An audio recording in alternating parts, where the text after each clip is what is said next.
Hello বন্ধুরা, আজকে তোমাদেরকে আমি ঢেঁড়স গাছ কেমন হয় সেই গাছগুলো দেখাবো। এদের পাশে লাগানো হয়েছে ধান গাছ। এই ধান গাছের পাশাপাশি কৃষকেরা ঢেঁড়স গাছ লাগিয়েছে। মূলত ঢেঁড়স গাছ যে গাছ যেখানে লাগানো হয়েছে যে জমিতে, সেটা মূলত একটা ঘাসের ক্ষেত ছিল। এই ঘাসের ক্ষেতের পাশাপাশি তারা ঢেঁড়স রোপণ করেছে। তো এই হলো ঢেঁড়স গাছ।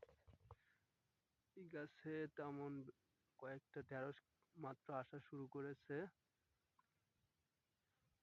গাছগুলো এখন অনেক ছোট ছোট। ঢেঁড়স মাত্র ধরতেছে। এই দেখুন একটি ফুল ফুটেছে।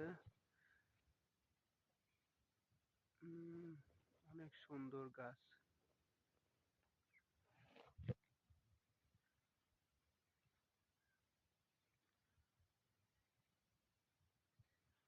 এবং এই ঢেঁড়স গুলো অনেক খেতে সুস্বাদু এবং যখন কচি কচি ঢেঁড়স ভর্তা হিসেবে খাওয়া হয় সেটা অনেক মজাদার এবং অনেক সুস্বাদু।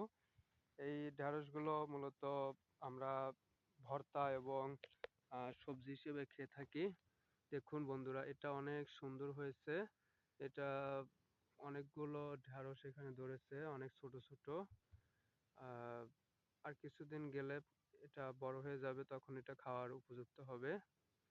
আসুন আমরা ওইদিকে আরো কিছু ঢেঁড়স দেখি।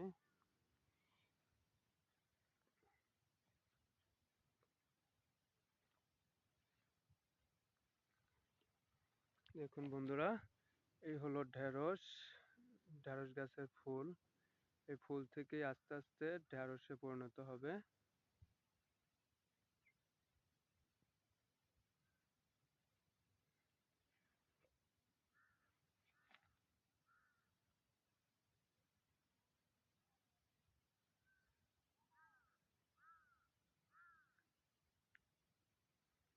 এই যে একটি ঢেঁড়স অনেক বড় হয়ে গিয়েছে।